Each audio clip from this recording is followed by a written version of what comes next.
Hey everybody, we are now on part 3 of my 4-part series on the 4 biggest, craziest astrological configurations of 2026, ones that everybody alive today has never felt, okay? So the third one is going to be happening in July. So before I get to the exact date, I want to give you some background. So this time we're talking about Uranus, all right? Now Uranus dipped its toes into Gemini last summer, June, July-ish, pretty much July, and spent some time in there before retrograding back out into Taurus. And we're still in Taurus and we're still retrograde, but pretty soon here it's going to go direct. And then on April 25th, it goes back into Gemini. Okay.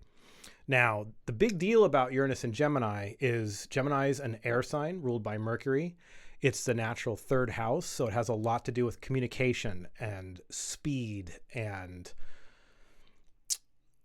initial desires. So things that you're getting interested in, getting involved with, getting curious and experimenting and analyzing and researching. And so let's see here. Where do I want to go? Now, Uranus takes 84 years to go around the sun. Okay.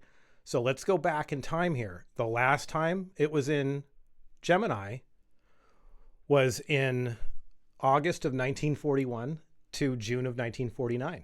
So we all know what happened during that period. Now let's go back another 84 years. That's June 1858 until March of 1866. We all know what happened then. Okay. And then go back another 84 years and you have June 1774 until April 1782. And we all know what happened during that period as well. So just to kind of summarize, the last one I said was the Declaration of Independence and the birth of a free nation. We also had the French Revolution as well. The Civil War was in the second Uranus trip into Gemini. And we had the end of slavery. We had a nation that survived some serious division within. And then, of course, the other one was World War II. And so we had Pearl Harbor, atomic weapons, a whole world involved in some sort of armed conflict. Okay, so funny enough, the first time Uranus was in Gemini in my examples here was also when the Declaration of Independence was signed. So the U.S. birth chart has Uranus in Gemini. What's also in there is Mars. Okay, so what we're talking about here is when Uranus gets into Gemini and then Mars joins. Now, Mars takes a couple of years to go around the sun. So we've got about 4 Mars-Uranus conjunctions that are going to happen during Uranus's time in Gemini, which is going to last till May of 2033. Okay.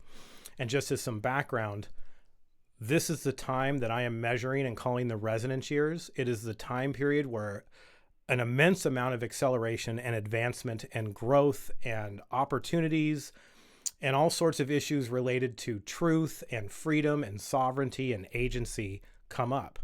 And so I'm calling these the resonance years because there's going to be so much disruption and so much resetting that it's going to take some effort to kind of find your way through all the noise and find some coherence in all the changes. Okay. So as we get into some of the things that happen when Mars Uranus conjuncts during these times in Gemini, you go back to the Revolutionary War and the 4 times that Mars and Uranus conjuncted, if that's a word. The first one was when you had the Fairfax Resolution, colonies boycotting that. The second one, you had France joining the Revolutionary War, the longest single-day battle. We had the story of Molly Pitchard, which was the wife of a soldier who had been injured, and the wife picked up the weapon of her husband and started becoming a soldier. Okay. Very Uranus type energy, right? Like I said before, the movie Top Gun, Maverick is perfect Uranus energy. Wanting to just do your own thing, be unconventional, be innovative, be unique, beat to the beat of your own drum, but it's for a good reason. Okay. The third one was we had the draft of the U.S. Constitution. We had the Hickey assassination plot against George Washington.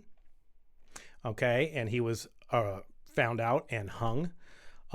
We had the last one was a bloody battle with horsemen on sabers, and there was a serious amount of brutality due to the fact that the U.S. had introduced guerrilla warfare, which was not something regular British and French troops used to do. They used to just get in a line, pound some drums, let everybody know they're there, and do some nice, back and forth volleying ammo towards each other. Okay, the Civil War. Okay, the first Mars-Uranus conjunction, that was when the southern states tried to restart the slave trade. Okay, the second one was right around when the military conscription draft was being enforced. So that was the first time we had the draft, and the North riots all over the place. Okay, we had the first Battle of Charleston, which was the battle of the ironclad ships that were made. So again, a unique technology that came to the ground, and it allowed the underdogs to win. That was the third one. The second one was the big one. That was Fort Sumter. Okay, that was what started the whole Civil War, when Lincoln decided to gather forces and Virginia seceded from the nation, from the Union. Now, the crazy thing is yesterday Neptune went into Aries, and that was the last time Neptune entered Aries. Okay, so we're in new energy that nobody alive has ever felt before, starting yesterday anyways. Okay, but you go back to when Neptune entered Aries back then, the day it entered was when Fort Sumter surrendered to the Confederates. Crazy. Can't make this stuff up. And then the last Mars-Uranus conjunction was General Sherman going in and destroying and just laying to waste Atlanta and Savannah. Lincoln was reelected, and then they abolished slavery right around the same time. And then World War II, okay, the first Mars-Uranus conjunction, Italy had surrendered, and the Allied forces started invading Italy to go against the Nazis. The second one was the Tehran summit, where the Allied forces met with Stalin to plan D-Day. The third one, we had a bunch of events that happened all within a few days. We had the atomic bombs, both in Japan, the end of World War II, and then Japan surrendering, all within a few days of that conjunction.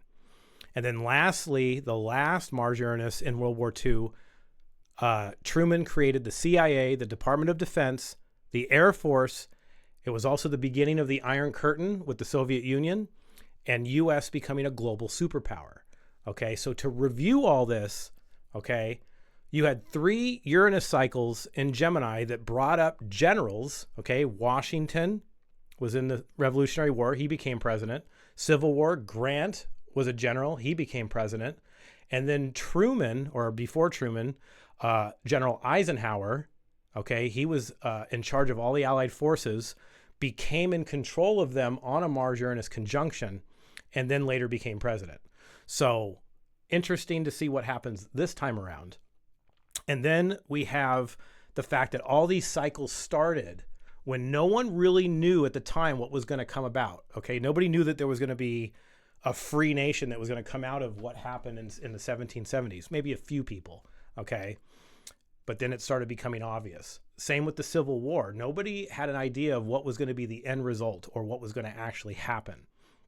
And then the last one, the U.S. comes out as the only superpower, and it was foreshadowing a bigger enemy to come, okay?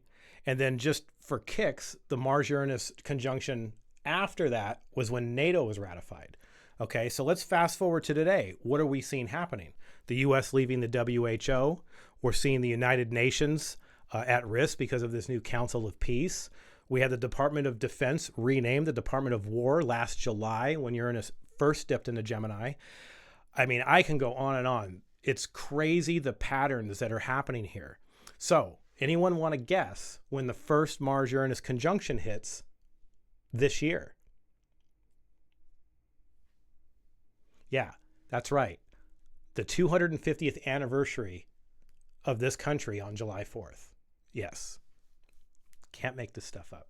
So, I don't know what's going to happen, but what I can say is that Mars-Uranus conjunctions, they're usually the signature of sudden action, okay, rebellion, technological shock, moments where history kind of lurches forward, but you really don't know until later when you can look with hindsight and see what was really going on.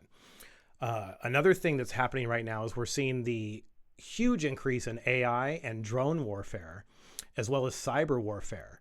So there are already some Uranian type unconventional weapons, unconventional means at which things are going to be happening. Even with this signal gate that's going on with Minneapolis, what you're seeing is new ways of communicating for the underdogs and being able to coordinate their moves. So we're seeing a lot of interesting stuff already start to build. So that's part 3. Part 4 on the way. I hope you enjoyed this. Talk to you soon.